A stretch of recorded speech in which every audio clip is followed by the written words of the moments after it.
এখানে যখন আগুন দেওয়া হয়েছে তখন আপনারা কোথায় ছিলেন এবং কি ঘটনা ঘটেছে এবং আপনাদের পক্ষ থেকে আপনাদের এখন বক্তব্য কি? আমরা আগামীকাল আমাদের মহানবী হযরত মুহাম্মদ সাল্লাল্লাহু আলাইহি ওয়াসাল্লামের পবিত্র জন্মদিন উপলক্ষে একটা অনুষ্ঠানের আয়োজন করেছি। সেই অনুষ্ঠানটি সফল করার জন্য আজকে আমাদের প্রস্তুতি সভা ছিল। সেই প্রস্তুতি সভার জন্য আমরা এখানে বাইরে বসেছিলাম চেয়ার লাগিয়ে, মহাসচিবের অপেক্ষা করতেছিলাম আমাদের ব্যারিস্টার শামীম পাটোয়ারির জন্য। উনি আসবেন রাস্তায় হয়তো কোথাও জ্যামে আটকাইছেন। এর মধ্যে পুলিশ ভাই এসে বললো আমাদেরকে যে আপনারা একটু অ্যালার্ট থাকেন, মিছিল আসতেছে। তা আমরা গত শুক্রবার থেকে কাহিনী শুরু হয়েছে। প্রতিদিন তাদের একটা মিছিল, আমাদের উপরে হামলা করতে হবে, মব সৃষ্টি করতে হবে, জাতীয় পার্টির বিরুদ্ধে, জাতীয় পার্টির দোসর।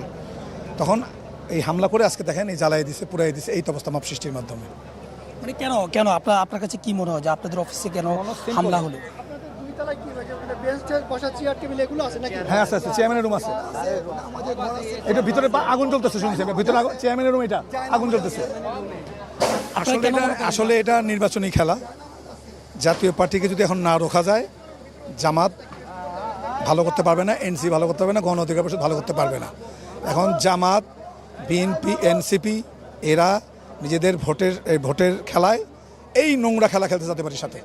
জাতীয় পার্টির নিবন্ধিত দল, এই দলের নিবন্ধন নম্বর 12, জাতীয় পার্টির সাংবিধানিকভাবে যা করতে সাংবিধানিকভাবে নির্বাচন কমিশনের নিয়মিত রক্ষা করে দল পরিচালনা করতেছে।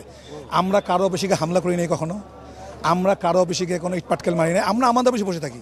তারা তাদের অফিস পার হইয়া অনেক মহল্লা ডিঙ্গে এসে আমাদের উপর হামলা করে। এটা কি বলে? এটাকে নামাজের ঘর পড়াই দিছে। আমাদের পল্লীবন্ধু প্রকাশনা করে মুসল্লি ভিতরে বসা ছিল, তাদেরকে পিটাইছে, আগুন লাগাইছে। এটা কোন দেশ ভাই? পৃথিবীকে এরকম কোনো দেশ দেখেছে এরকম মবের মাধ্যমে পরপর 4 বার মব সৃষ্টি করে? সব দোষ জাতীয় পার্টির, আর কারো দোষ নাই এই দেশে। আচ্ছা, এখন আপনাদের পক্ষ থেকে ঠিক আপনাদের বক্তব্যটা কি? আপনারা এখানে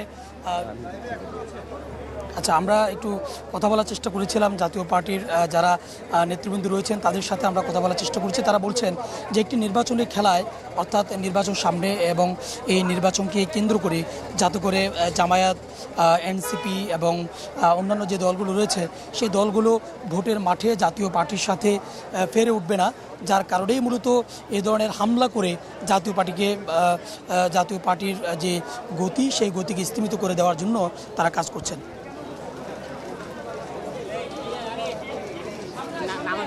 চেষ্টা করছেন এবং দেখতে পাচ্ছেন যে জাতীয় পার্টির যে ভবনের নিচে যে জামাতের নামাজের ঘরটি রয়েছে সেই ঘরটিতেও মূলত আগুন দেওয়া হয়েছে এবং এখানকার যে নামাজের যে আসবাব রয়েছে সেগুলো কিন্তু আমরা দেখতে পাচ্ছি, সেগুলো তো ভাঙচুর করা হয়েছে এবং সব মিলে বলা যায় যে এক ধরনের এখানে যে ছোটোখাটো একটি তাণ্ডব হয়েছে সেটি কিন্তু বোঝা যাচ্ছে এবং ধারণা করা হচ্ছে যে উপরে এখন পর্যন্ত আগুন জ্বলে থাকতে পারে এমনটি বোঝা যাচ্ছে বা বলা হচ্ছে। তবে এখন পর্যন্ত যে ধোঁয়া বের হচ্ছে সেটি কিন্তু স্পষ্ট বোঝা যাচ্ছে যে এখন পর্যন্ত জাতীয় পার্টির যে কাকরাইল কেন্দ্রীয় অফিস সেই অফিসের ভেতর থেকে এখনও ধোঁয়া বের হচ্ছে, সেটি কিন্তু বোঝা যাচ্ছে।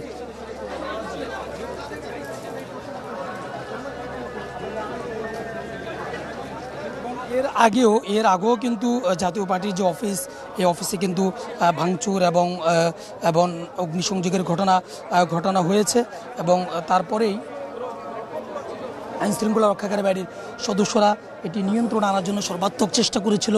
এখনও ঠিক আজকেও এখানে যে জাতীয় পার্টির যে অফিসটি কাকরাইল, এই অফিসে হামলা করে এবং এরপরেই আইনশৃঙ্খলা রক্ষাকারী বাহিনীর সদস্যরা এখানে এসে পরিস্থিতি নিয়ন্ত্রণে আনেন।